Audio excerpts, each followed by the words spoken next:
আকাশবাণী কলকাতা স্থানীয় সংবাদ পড়ছি সংযুক্তা সিংহ। বিশেষ খবর, সংসদে জঙ্গি হানার 22তম বর্ষপূর্তির দিনেই লোকসভায় দর্শক গ্যালারি থেকে দুই যুবকের লাফিয়ে পড়া এবং স্মোক ক্যান ব্যবহারের ঘটনায় সংসদ ভবনের নিরাপত্তা বন্দোবস্ত নিয়ে বড়সড় প্রশ্ন উঠেছে।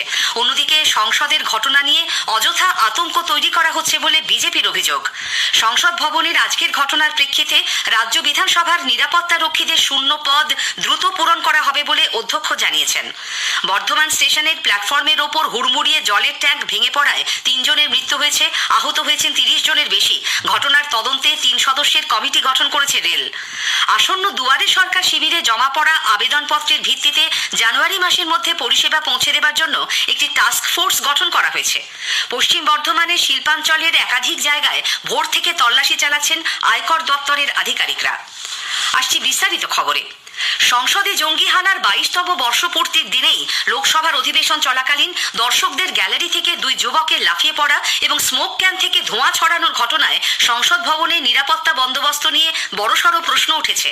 আজ জিরো আওয়ারে মালদা উত্তরের বিজেপি সাংসদ খগেন মুর্মুর বক্তব্য পেশের সময় আচমকাই দর্শক আসন থেকে সভাকক্ষে লাফিয়ে পড়ে দুই যুবক। সঙ্গে থাকা ক্যান থেকে হলুদ রঙের গ্যাস স্প্রে করার পাশাপাশি স্লোগানও দিতে থাকে তারা। উপস্থিত সাংসদদের কয়েকজন এবং কক্ষের ভেতরে থাকা নিরাপত্তা কর্মীরা সঙ্গে সঙ্গে দুজনকে ধরে ফেলে, পরে তাদের দিল্লি পুলিশের হাতে তুলে দেওয়া হয়। একই সময়ে সংসদ ভবন চত্বরেও এক তরুণী ও এক যুবককে স্মোক ক্যান ব্যবহার করতে এবং স্লোগান দিতে দেখা যায়। তাদেরও গ্রেপ্তার করে পুলিশ। 4 জনেরই পরিচয় জানা গেছে, আরও 2 জনের খোঁজ চালাচ্ছে পুলিশ। সভাকক্ষে সেই সময়কার অভিজ্ঞতা জানালেন খগেন মুর্মু। बोलने का टाइम में मैंने देखा मेरा दाहिना तरफ एक आवाज आ रही थी, पीछे मुड़ के देखा क्या दूसरा एक लोग फिर वहाँ पे कूद पड़ा।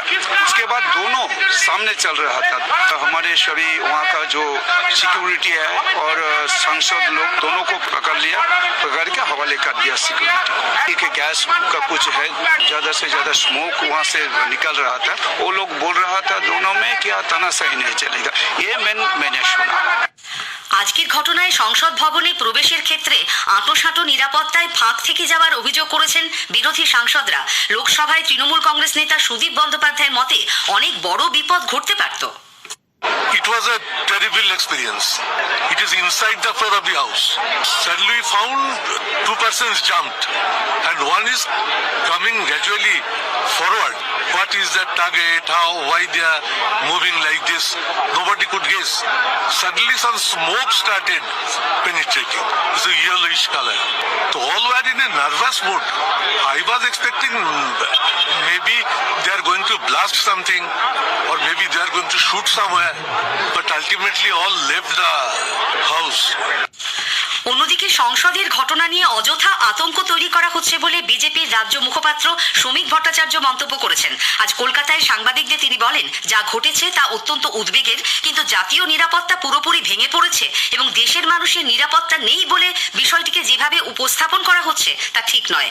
রাজ্যে গত 9 মাসে বল ভেবে খেলতে গিয়ে বোমা ফেটে 11 জন শিশুর মৃত্যু হয়েছে। স্কুলের শৌচালয় থেকে বোমা উদ্ধার হয়েছে। তাই নিরাপত্তা নিয়ে তৃণমূল কংগ্রেসের কিছু বলা উচিত নয় বলেও কটাক্ষ করেন বিজেপি মুখপাত্র। সংসদ ভবনের আজকের ঘটনার প্রেক্ষিতে রাজ্য বিধানসভার নিরাপত্তা জোরদার করা হচ্ছে। নিরাপত্তা রক্ষীদের শূন্য পদ দ্রুত পূরণ করা হবে বলে অধ্যক্ষ বিমান বন্দ্যোপাধ্যায় জানিয়েছেন।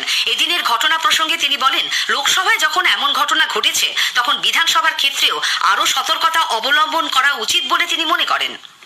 আমাদের যখন বিধানসভা অধিবেশন চলে তখন আমরা আমাদের কলকাতা পুলিশের আধিকারিকদের সঙ্গে আমরা মিটিং করে তাদের কাছ থেকেও আমাদের কিছু নিরাপত্তা রক্ষীকে নিতে হয়, তাদের ট্রেনিং দেওয়া হয়। ট্রেনিং দিয়ে তারা বিধানসভাতে থাকেন। এছাড়া অন্যান্য সময়ের মধ্যে তখন আমাদের কোনো বিশেষ অনুষ্ঠান হয় তখনও আমরা তাদের রিকুইজিশন করি। আর সাধারণত যখন এমনি বিধানসভা চলছে না, স্ট্যান্ডিং কমিটির মিটিং আছে, এইসব আমাদের সিকিউরিটি যারা রয়েছে মোটামুটি তাদের দিয়েই করাই এবং যে সমস্ত আমাদের সিকিউরিটি ভ্যাকেন্ট পোস্ট রয়েছে নিয়োগের ব্যবস্থা আমরা দ্রুতগতিতে করব। উল্লেখ্য, বিধানসভার নিজস্ব 60 জন নিরাপত্তা রক্ষী পদ থাকলেও বর্তমানে 22 জন কর্মী রয়েছেন। স্থানীয় সংবাদ শুনছেন আকাশবাণী কলকাতা কেন্দ্র থেকে। বর্ধমান স্টেশনে প্ল্যাটফর্মের ওপর হুড়মুড়িয়ে জলের ট্যাঙ্ক ভেঙে পড়ার ঘটনায় 3 জনের মৃত্যু ও বহু মানুষের আহত হবার ব্যাপারে রাজ্য সরকার উদ্বিগ্ন। মুখ্য সচিব হরিকৃষ্ণ দ্বিবেদী আজ পূর্ব বর্ধমানের জেলা শাসক পূর্ণেন্দু মাঝির কাছ থেকে ঘটনা সম্পর্কে খোঁজ খবর নেন। নিহতদের পরিবারের পাশে থাকার এবং আহতদের চিকিৎসার সব রকম ব্যবস্থা করার নির্দেশ দিয়েছেন তিনি। আজ বেলা 12টার কিছু পরে 2 ও 3 নম্বর প্ল্যাটফর্মের মাঝামাঝি 100 বছরের বেশি পুরনো বিশালাকার ট্যাঙ্কটি আচমকা শেডের ওপর ভেঙে পড়লে চাপা পড়েন ট্রেনের জন্য অপেক্ষমান বহু যাত্রী। উদ্ধার কাজে জিআরপি ও আরপিএফ এর সঙ্গে হাত লাগায় বর্ধমান থানার পুলিশ, বিপর্যয় মোকাবিলা বাহিনী এবং স্থানীয় মানুষও। বর্ধমান মেডিকেল কলেজ হাসপাতালে আহতদের নিয়ে যাওয়া হলে 3 জনকে মৃত ঘোষণা করা হয়। এরা হলেন সোনারাম টুডু, কান্তি বাহাদুর ও মফিজা খাতুন। 34 জন চিকিৎসাধীন। আমাদের জেলা সংবাদদাতার একটি প্রতিবেদন। 3 বছর আগে বর্ধমান স্টেশনের একাংশ ভেঙে পড়ার স্মৃতি আজ ফিরে এলো। 133 বছরের পুরনো 53,800 গ্যালন জল ধারণ ক্ষমতা সম্পন্ন লোহার ট্যাঙ্কটি ভেঙে পড়তেই ঘটনার আকস্মিকতায় হুড়োহুড়ি পড়ে যায় যাত্রীদের মধ্যে। প্ল্যাটফর্মে তখন ট্রেন ধরার জন্য যাত্রীদের বেশ ভিড় ছিল। এদিকে ঘটনার প্রশ্ন উঠেছে এটি রক্ষণাবেক্ষণ এবং যাত্রীদের নিরাপত্তা নিয়ে। ঘটনার তদন্তে 3 সদস্যের একটি কমিটি গঠন করা হয়েছে বলে পূর্ব রেলের মুখ্য জনসংযোগ আধিকারিক কৌশিক মিত্র জানিয়েছেন। 2 এবং 3 নম্বর প্ল্যাটফর্ম দিয়ে ট্রেন চলাচল বন্ধ থাকলেও অন্যান্য প্ল্যাটফর্ম দিয়ে ট্রেন চলাচল স্বাভাবিক রয়েছে। তনুশ্রী বন্দ্যোপাধ্যায়, আকাশবাণী সংবাদ, বর্ধমান। পূর্ব রেলের মুখ্য জনসংযোগ আধিকারিকের দাবি, ট্যাঙ্কের রক্ষণাবেক্ষণে রেলের কোনো ত্রুটি ছিল না। জলের ট্যাঙ্কটা 1890 সালে তৈরি, কিন্তু আমাদের মেনটেন্যান্সও হতো, ক্লিনিংও হতো।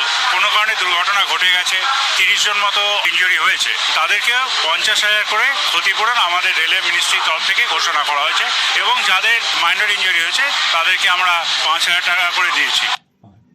বর্ধমান দুর্গাপুর কেন্দ্রের সাংসদ সুরিন্দর সিং আলুওয়ালিয়া দুর্ঘটনার খবর পেয়েই রেলমন্ত্রী অশ্বিনী বৈষ্ণবের সঙ্গে দেখা করেন।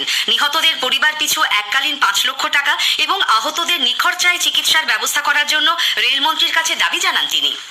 কেন্দ্রীয় সরকারের নির্দেশ মেনে স্বচ্ছতার সঙ্গে সাধারণ মানুষকে জাতিগত শংসাপত্র দিতে হবে বলে রাজ্য সরকার সব জেলা প্রশাসনকে নির্দেশ দিয়েছে। আগামী শুক্রবার শুরু হচ্ছে 8ম দফার দুয়ারে সরকার শিবির। এর প্রস্তুতি নিয়ে মুখ্য সচিব হরিকৃষ্ণ দ্বিবেদী আজ নবান্ন থেকে সব জেলার জেলাশাসক ও বিভিন্ন দপ্তরের সচিবদের সঙ্গে ভার্চুয়াল বৈঠক করেন। বৈঠকে আদিবাসী সহ রাজ্যের সমস্ত প্রান্তিক মানুষকে জাতিগত শংসাপত্র দেওয়ার ক্ষেত্রে তাদের সঙ্গে কথা বলে প্রয়োজনীয় তথ্য জোগাড় করার নির্দেশ দেওয়া হয়। নবান্ন সূত্রে খবর, গ্রামীণ এলাকাগুলিতে শিবিরের সময় সব দিকে নজর দিতে বলা হয়েছে। বিশেষভাবে সক্ষমদের জন্য প্রয়োজনে ভ্রাম্যমাণ শিবির করতে হবে। এবারে দুয়ারে সরকার শিবির চলবে 31শে ডিসেম্বর পর্যন্ত। মোট 36টি পরিষেবার জন্য আবেদন করা যাবে এই শিবিরে। তবে আবেদন ফর্মের কোনো ফটোকপি বিলি করা যাবে না। জমা পড়া আবেদনপত্রের ভিত্তিতে পরিষেবা পৌঁছে দেওয়া হবে 2রা জানুয়ারি থেকে 31শে জানুয়ারির মধ্যে। এজন্য একটি টাস্ক ফোর্স গঠন করা হয়েছে। দুয়ারে সরকার শিবিরের গোটা বিষয়টির দেখভালের দায়িত্ব দেওয়া হয়েছে 40 জন বরিষ্ঠ আইএএস আধিকারিককে। প্রতিটি শিবিরে থাকবে হেল্প ডেস্ক। রাজ্য মানবাধিকার কমিশনের একজন সদস্য নিয়োগের ব্যাপারে সিদ্ধান্ত নিতে রাজ্য সরকার আগামীকাল বৈঠকে বসছে। নবান্নে মুখ্যমন্ত্রীর কনফারেন্স হলে এই বৈঠকে উপস্থিত থাকার জন্য বিরোধী দলনেতা শুভেন্দু অধিকারীকেও আমন্ত্রণ জানানো হয়েছে বলে নবান্ন সূত্রে খবর। উল্লেখ্য, গত 24শে সেপ্টেম্বর মানবাধিকার কমিশনের প্রশাসনিক সদস্য হিসেবে অবসর নিয়েছেন নপরাজিত মুখোপাধ্যায়। তারপর থেকেই পদটি শূন্য রয়েছে। পশ্চিম বর্ধমানের রানীগঞ্জে তৃণমূল কংগ্রেসের প্রাক্তন বিধায়ক সোহরাব আলী ও ব্যবসায়ী ইমতিয়াজ আহমেদ, মহেন্দ্র শর্মা এবং সুজিত সিং এর বাড়িতে আয়কর দপ্তরের অভিযান এখনো চলছে। বার্নপুরের রহমতনগরে সোহরাব আলীর বাড়িতে আজ ভোর থেকে আয়কর দপ্তরের আধিকারিকরা তল্লাশি শুরু করেন। বার্নপুরে, ধরমপুরে ব্যবসায়ী ইমতিয়াজ আহমেদের বাড়ি ও কার্যালয় এবং আসানসোলের আরও এক ব্যবসায়ী মহেন্দ্র শর্মার বাড়ি ও কার্যালয়েও চলে তল্লাশি। ইমতিয়াজ ঘনিষ্ঠ সুজিত সিং এর বাড়িতে আয়কর দপ্তরের আধিকারিকরা হানা দিয়েছেন। নির্বাচনের দিনক্ষণ ঘোষণার পর বৈদ্যুতিন ভোটযন্ত্র ইভিএম জনগণের কাছে প্রকাশ্যে আনার ওপর নিষেধাজ্ঞা জারি করেছে নির্বাচন কমিশন। এই প্রথম কমিশন এই ধরনের একটি নির্দেশ জারি করল। ভোটারদের ইভিএম সম্পর্কে সচেতন করার জন্য ভোট যন্ত্রগুলি প্রকাশ্যে আনা হয়ে থাকে। এবার থেকে ভোটের তারিখ ঘোষণার পর এই ধরনের কর্মসূচিতে আর ইভিএম প্রদর্শন করা যাবে না বলে নির্দেশিকায় স্পষ্ট জানানো হয়েছে। তবে ডিজিটাল বা অন্য কোনো মাধ্যমের সাহায্যে ভোটারদের শিক্ষিত করাতে কোনো বাধা নেই। শেষ করার আগে স্থানীয় সংবাদের বিশেষ অংশ আরেকবার। সংসদে জঙ্গি হানার 22তম বর্ষপূর্তির দিনেই লোকসভায় দর্শক গ্যালারি থেকে 2 যুবকের লাফিয়ে পড়া এবং স্মোক ক্যান ব্যবহারের ঘটনায় সংসদ ভবনে নিরাপত্তা বন্দোবস্ত নিয়ে বড়সড় প্রশ্ন উঠেছে। অন্যদিকে সংসদের ঘটনা নিয়ে অযথা আতঙ্ক তৈরি করা হচ্ছে বলে বিজেপির অভিযোগ। সংসদ ভবনের আজকের ঘটনার প্রেক্ষিতে রাজ্য বিধানসভার নিরাপত্তা রক্ষীদের শূন্য পদ দ্রুত পূরণ করা হবে বলে অধ্যক্ষ জানিয়েছেন। বর্ধমান স্টেশনে প্ল্যাটফর্মের ওপর হুড়মুড়িয়ে জলের ট্যাঙ্ক ভেঙে পড়ার ঘটনায় 3 জনের মৃত্যু হয়েছে, আহত হয়েছেন 30 জনের বেশি। ঘটনার তদন্তে রেল 3 সদস্যের কমিটি গড়েছে। স্থানীয় সংবাদ শেষ হলো।